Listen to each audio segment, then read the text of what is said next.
ok? Mas ele também nos dá garantias de esperança e salvação. Apocalipse capítulo 3, versos 10. Se você guardar a palavra de Deus hoje e agora e permanecer fiel até a morte, Deus te livrará. Deus nos livrará.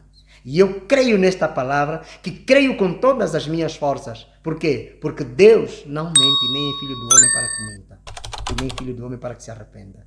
Então Deus pronunciou, as coisas vão acontecer tal e igual conforme Ele predisse. Precisamos confiar naquele que conhece o caminho, que é Deus. Continuando, e vai dizer, lhe seja posto um sinal na sua mão direita ou nas suas testas. É símbolo de trabalho, simplesmente. Você vai ter que trabalhar sábado, transgredir no sábado com trabalho, porque Deus diz que não farás nenhum trabalho, nem tu, nem o teu filho, nem a tua filha. Então eles estarão obrigando que você trabalhe de forma consciente. O sinal na testa significa consciente. A mão direita significa trabalhar de forma consciente. Estamos juntos? Muito bem. Verso 17. Para que ninguém possa comprar, claro. E o verso 18 vai dizer, aqui é a sabedoria, aquele que tem entendimento calcule o número da besta, porque é o número de um homem. E o seu número é 666. Já é um tema que nós já falamos há bastante tempo. Mas aqui só queria te mostrar que o pequeno tempo de angústia vai exatamente nos retirar o direito de propriedade. Estamos juntos? O direito de ter que comprar e vender são as situações econômicas. Imagine que você vai ter que agora correr de um lado para o outro. Por quê? Porque na nova ordem mundial também já conseguimos notar alguns vislumbres de que a terra é propriedade do Estado. E isso já vai sendo aprovado por quase todos os países, ok, do mundo. Então, temos também a situação da adoração que será colocada em caos. Ou seja, será colocada barreiras. Você já não pode adorar tal conforme você vai ter que adorar. Dali é que o profeta disse que neste tempo o adorador, cada um estará adorando debaixo da figueira com seu irmão. Então é importante nós termos isto em mente, muita coragem, e nós precisamos certificar-nos de que estamos a aprender a palavra de Deus, estamos a viver a palavra de Deus. Porque saber só e não tomar nenhuma atitude, saber só sem tomar nenhuma decisão, claro, você não está a fazer absolutamente nada. Irmão Basílio, disseste que nós seremos perseguidos e Jesus disse que nós seríamos, então, arruados. Sim, eu te disse que estamos a falar o mundo todo. Nós, por exemplo, para aqui, para Angola, agora vai começar a se inaugurar, por exemplo, os tribunais eclesiásticos. Ok? Já é uma realidade, já se discutiu, quer dizer, já está num passo um bocadinho mais avançado para a sua implementação. Mas é importante dizer-te que em Mateus capítulo 10, Jesus já tinha previsto isso, por isso é que ele nos avisou. Mateus, vai lá para Mateus capítulo 10. Muito importante isso. Irmão Basílio, sim, à vontade. Do capítulo. Pois. Bem, eu queria voltar. Na verdade é muita bênção, não é? Ouvir essas palavras. Correto. Falando do pequeno tempo de angústia. Tens a oportunidade de ouvi-las, então estás de parabéns. Amém. Mas só que atualmente existe muita gente, não é? Que diz, que peca porque já sabe que vou pecar porque Deus vai me perdoar. Ok. Sabendo que alguém está atrás de ti. E ainda, tu vais se perguntar, será que estou a correr em vão? Ok. Será que fui mesmo perdoado? Muito interessante. Ou vale a pena voltar só mesmo já nesse grupo? Essa foi a angústia de Jacó. Ok. Na verdade, é muito peso que a gente vai carregar. De facto, é um peso muito enorme. Por isso é que há aqui esta angústia de Jacó e vai fazer com que o povo também já não desista. Por quê? Okay. Porque a porta da graça, quando sair o decreto de morte, já estará fechada. Por isso é que nós dissemos que a angústia, ela vem, a grande perseguição, ela vem, a grande tribulação, ela vem. Mas vem para quê? Para purificar a igreja. Ok? Para purificar a igreja. Dali é que o cristão, nos últimos dias, viverá pela fé. Imagina que não vai comprar e não vai vender. Não tem casa, não tem abrigo. Hoje tudo é comprar. Tudo é comprar. E veja que o mundo hoje vai tudo nos sistemas bancários e tudo mais. Então ela ainda vai evoluir mais para a tal chamada criptomoeda e tudo mais. Então essas coisinhas todas aqui vai nos fazer com que a gente confie somente em Deus. Né? Nos tempos de crise, há uma expressão, por exemplo, que uma profeta, ou seja, profetiza para o nosso tempo. Ellen White, uma escritora muito prominente no mundo todo hoje. As universidades hoje também já têm estado a usar os seus livros e ela também escreve, por exemplo, a respeito deste assunto que nós estamos aqui a tratar sobre os eventos finais, né? E muitas dessas coisas que eu estou falando estou a tirar de lá. tiro de lá às vezes, que é para poder termos alguma noção, e não só, por isso é que nós fizemos aqui este estudo somente só com a Bíblia, né? E temos sempre os profetas ali para poderem nos ajudar numa maior compreensão, porque eles dão mais uma outra abertura. E ela diz que a menos que nos esqueçamos de como Deus trabalhou com os outros no passado, né? Nada temos a temer no futuro. Porque Deus é Deus, o Deus de ontem, o Deus de hoje. Basta que a gente use os melhores caminhos. Usemos os caminhos bons, ok? Perguntemos às veredas antigas qual é o caminho que vocês usaram. E a gente usa o mesmo caminho para alcançar a misericórdia de Deus. Então ninguém peca, vai andando pecando, pensando que depois terá também alguma oportunidade, talvez, de ser salvo mesmo por cima dos seus pecados. Por isso é que Jesus, para Jacó, repito, ele disse, qual é o teu nome? Era para exatamente Jacó confessar o seu pecado. Imagine que Jesus vai dizer assim, eu não posso te abençoar, vou te fazer uma pergunta para que você confesse o teu pecado. É importante a confissão dos pecados hoje. Hoje, se você ouvir a voz de Deus, não endureça o teu coração. Então é importante fazermos a nossa confissão hoje.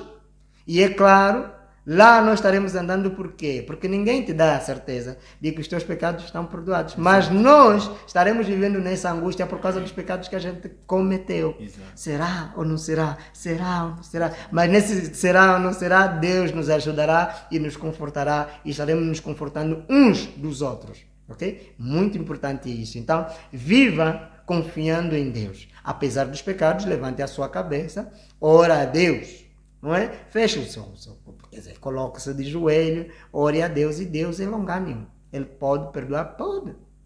Enquanto ainda dá tempo. Amós, por exemplo, no capítulo 4, 5, 6 e 7, né, até o capítulo 8, vai dizer que buscar ao Senhor enquanto se pode achar. Significa que há um momento em que nós já não vamos conseguir achar o Senhor. Por quê? Porque ele vai sair do lugar santíssimo, preparando-se no lugar santo para descer para a terra para vir buscar o seu povo. Então, meu amigo, minha amiga, há ali esperança de salvação? Há para todos nós. Okay? Não importa o pecado que nós tínhamos cometido ontem, mas hoje já podemos, né, sermos amigos e sermos chamados filhos legítimos de Deus. Okay? Estávamos nas garras de Satanás, mas agora Jesus quer nos resgatar das trevas para a sua maravilhosa luz. Tem que aderir, meu amigo. Tem que aderir. Não temos escolha, porque só 2 grupos estão se formando no mundo todo. Irmão Basílio, como é que estarão então as nossas liberdades? Simples. Voltamos de novo para a Bíblia. Em Mateus capítulo 10, tá, conforme eu estava a dizer. Ok? Leia a partir do versos 17. Como é que estarão as nossas liberdades? Vejam. Acautelai-vos, porém, dos homens, porque eles vos entregarão aos sinédrios e vos açoitarão nas suas sinagogas.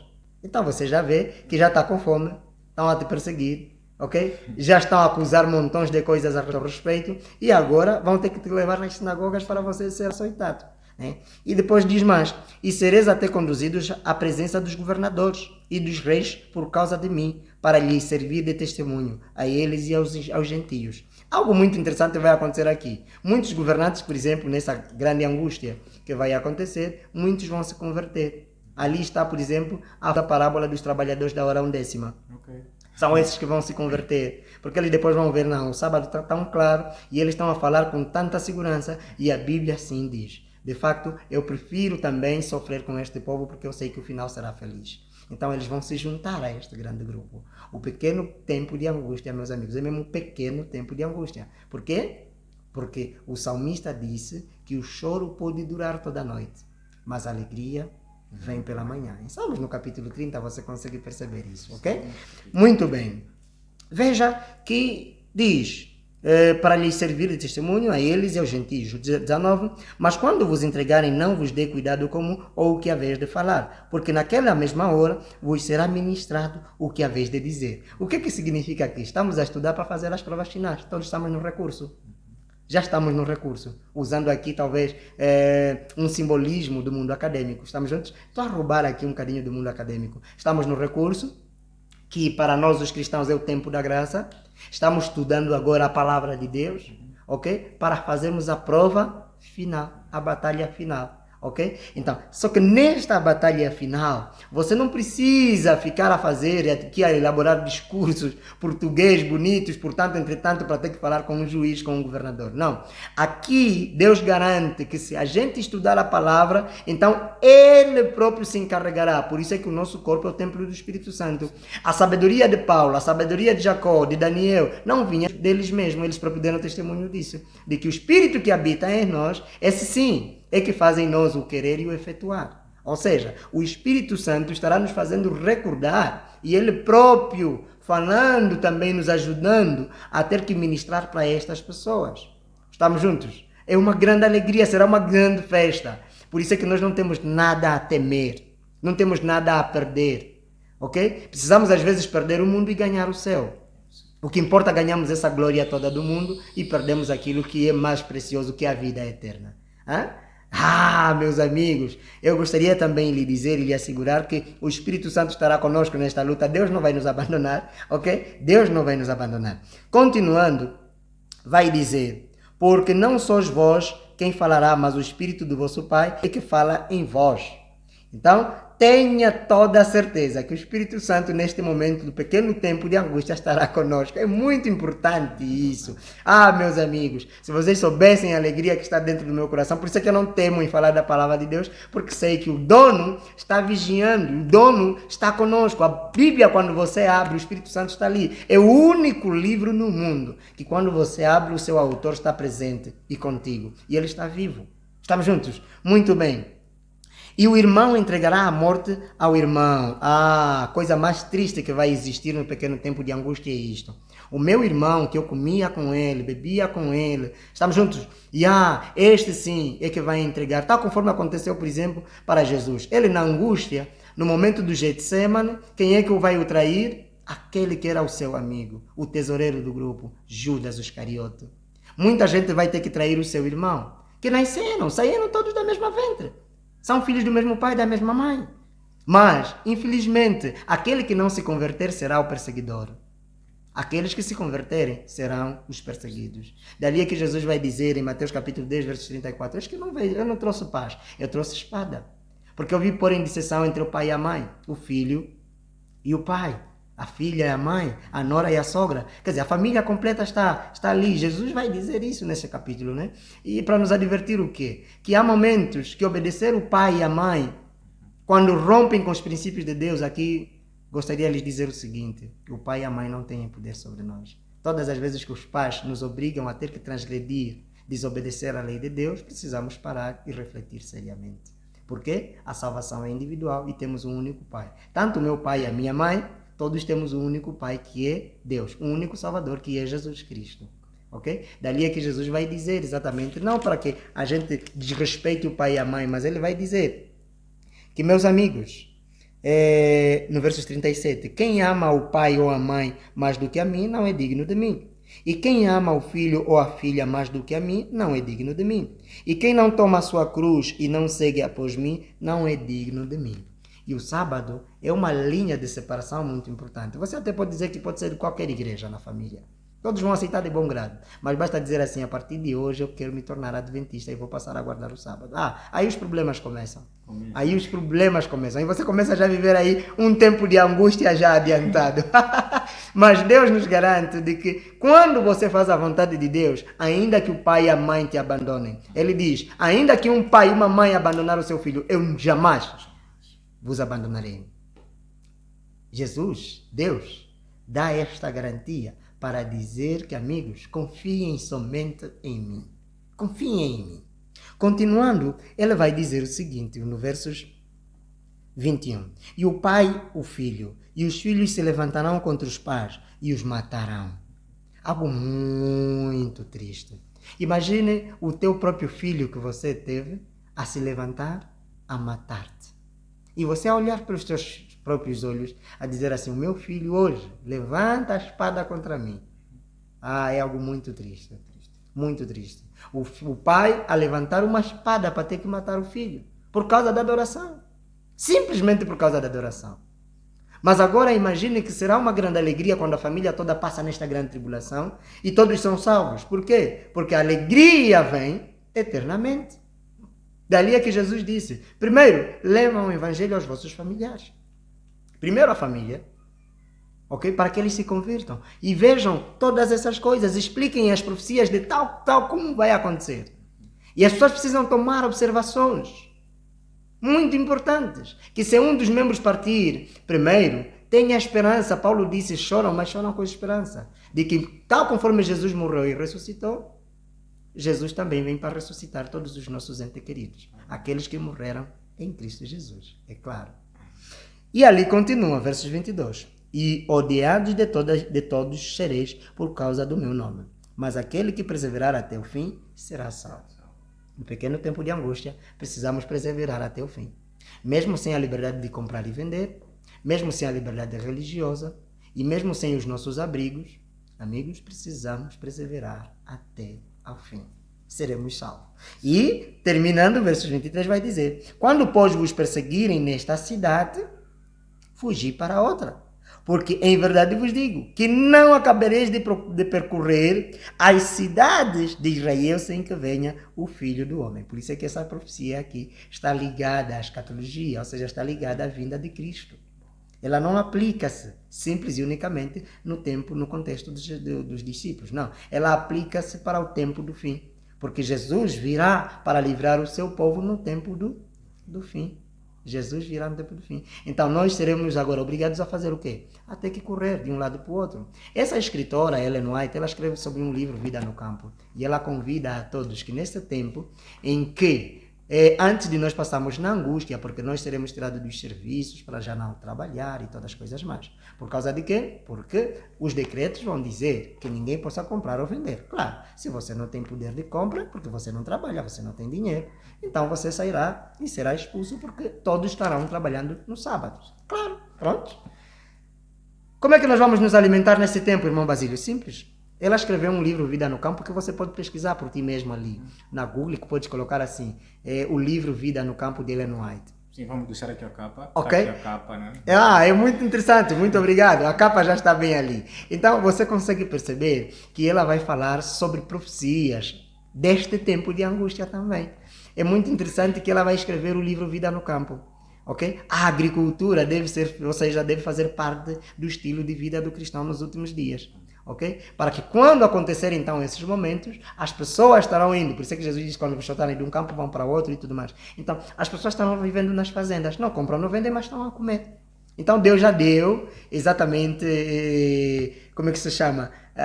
Um mapa de escape quando todas as coisas tiverem que acontecer. Então, estaremos nos campos. Só que lá mesmo nos campos, quando sair o decreto de morte, muita gente será perseguida. E nesta perseguição, meus amigos, agora deixa com Deus. Deus diz assim: conforme foste fiel em guardar a minha palavra, Apocalipse 3:10, eu também serei fiel em te guardar na tentação da grande tribulação que vem para testar o mundo todo. Então, vamos deixar com Deus, a vitória é com Deus, estaremos ganhando esta luta e Jesus está ali para nos dar a grande vitória.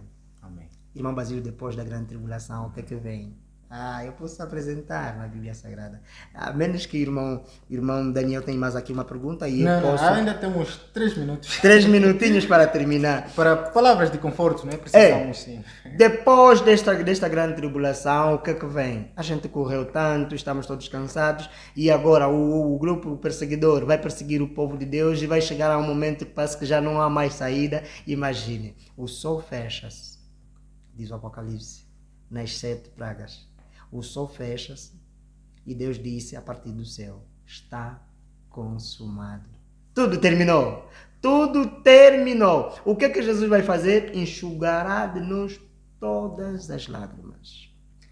Estaremos agora a começar a conviver, ou seja, a inaugurar o milênio, a eternidade. Ok? Estaremos inaugurando o milênio, a eternidade. A viagem daqui para o céu estará durando então 7 dias. Para quê? Para possibilitar aqueles que não foram batizados serem batizados. Aqueles, por exemplo, que se converteram na grande tribulação. Na grande tribulação, claro, é na perseguição aonde os trabalhadores, volto a dizer, da hora 11ª, a parábola dos trabalhadores. Lembre-se sempre que há muita gente que nós, quando sairmos com o poder do Espírito Santo para termos que pregar pela última vez a reverência e a santidade do Santo Sábado, muita gente ainda vai se converter pelas fileiras de Cristo. Tal conforme, por causa da grande tribulação, muita gente que era falso cristão estará saindo das fileiras de Cristo para ir para as fileiras do inimigo. Dali é que vai se cumprir a profecia de 1 de João, capítulo 2, verso 18.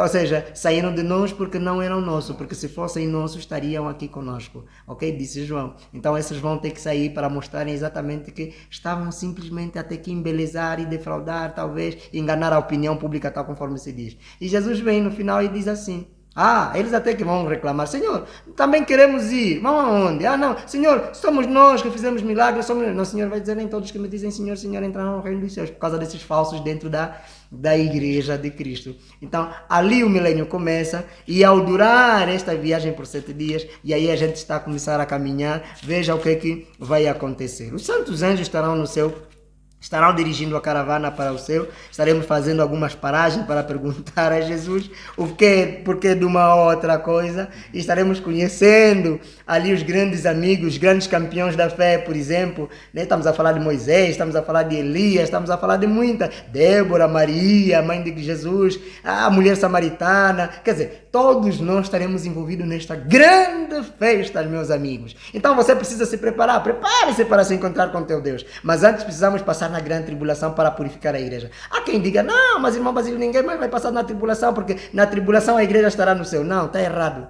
Está simplesmente errado, ok? Isso até chama-se uma heresia. Por quê? Porque Jesus diz que haverá uma tribulação que nunca houve desde o princípio. O povo primeiro vai ter que passar na tribulação, está refinado, está purificado e aí sobe, ok? E veja como é que nós desfizemos isso e acreditamos nisso. Apocalipse capítulo 7, a partir do versos 9. Ok? Aí diz assim, depois destas coisas, quais coisas? A grande tribulação. Depois dessas coisas olhei, e eis aqui uma multidão, ao qual ninguém podia contar, de todas as nações e tribos e povos e línguas, que estavam diante do trono e perante o Cordeiro, trajado com vestidos brancos e com palma nas mãos. Amigos, versos 10. E clamavam com grande voz, dizendo, salvação ao nosso Deus, que está sentado no trono, e ao Cordeiro, sim, Jesus Cristo. Verso 11. E todos os anjos estavam ao redor do trono e dos anciãos e dos 4 animais. E prostraram-se diante do trono sobre os seus rostos e adoraram a Deus. Oh, amém. Versos 12. Dizendo, amém. Louvor e glória e sabedoria e ação de graças e honra e poder e força ao nosso Deus para todo sempre. Amém. Versos 13. E um dos anciãos me falou dizendo o quê? Estes que estão vestidos de vestidos brancos, quem são e de onde vêm? De onde vêm? Olha a resposta triunfante. E aí eu gostaria de responder à pergunta que muitos dos nossos irmãos pentecostais fazem. Não, mas irmão Basílio, a igreja na tribulação estará já no céu. Não. Veja a pergunta do anjo, qual será a resposta. Olha a resposta, versos 14. E eu disse-lhes, Senhor, tu sabes. E ele disse-me, estes são os que vieram da grande tribulação e lavaram os seus vestidos e os branquearam no sangue do Cordeiro. Versos 15, por isso estão diante do trono de Deus e o servem de dia e de noite no seu tempo. E aquele que está sentado sobre o trono, sim, cobrirá com a sua sombra. Nunca mais terão fome, nunca mas terão fome. Imagine que nós estamos a sair de uma grande tribulação em que nós não podíamos comprar nem vender. A primeira coisa que o Senhor diz depois da grande tribulação é o quê? Nunca. A fome é terrível, meus amigos. É muito terrível. Só quem nunca sei. Mas duvido também, nesta terra não tem ninguém que nunca passou por fome. Todos nós já passamos por fome. A fome é terrível. Muito terrível. Até mais velhos, quando estão a sentir fome, choram. Choram mesmo. Então Deus diz, amigos, nunca mais terão fome, nunca mais terão sede, porque nós não conseguimos beber água de forma direita, porque nos foi retirado todos esses direitos. E diz mais, nem sol, nem calma alguma cairá sobre eles. Por quê? Porque ali na grande tribulação passaremos a correr, às vezes o dia todo, debaixo deste sol. Um bocadinho mais ardente. Então Deus vai começar a mostrar que depois deste pequeno tempo de angústia, a grande tribulação, tudo o quanto nós sofremos nunca mais irá repetir-se. Nunca. Verso 17. Por quê? Porque o Cordeiro que está no meio do trono os apacentará e lhes servirá de guia para as fontes das águas da vida. E Deus limpará dos seus olhos toda lágrima. Por quê? Porque o filho se levantou contra o pai se levantou contra o filho, né? Os governos que estarão formando a imagem da besta estarão perseguindo a igreja, estarão retirando do nosso seio muitos dos nossos familiares para ultrajar e matar, claro, por causa da lei dominical, por causa da obrigação que Satanás lhes coloca nos seus intentos, e isso tudo vai trazer dor e angústia para muita gente. Então Deus diz, limpará dos seus olhos toda lágrima, mas é mesmo toda, porque nunca mais iremos chorar. Chegamos então no final da nossa transmissão, o pequeno tempo de angústia. Se ainda ficou uma dúvida por tua parte, deixa aqui nos comentários. Amém. Se quiser dar uma sugestão quanto a este tema, também és muito bem-vindo, não é? Deixar aqui um comentário. Então, que Deus te abençoe grandemente, não é? Nosso muito obrigado, que o Senhor vos abençoe grandemente. Será sempre um prazer, enquanto estivermos em vida, estarmos aqui a partilhar juntos a palavra de Deus. Espero que você tenha compreendido um bocadinho sobre a respeito do pequeno tempo de angústia. Coloque a tua pergunta e a gente tem sempre esta habilidade de termos que responder segundo o que está escrito na palavra de Deus. Mas não, foi bem claro. E a mensagem foi passada mais uma vez. Amém, amém. Então que Deus te abençoe mais uma vez. Amém. Amém.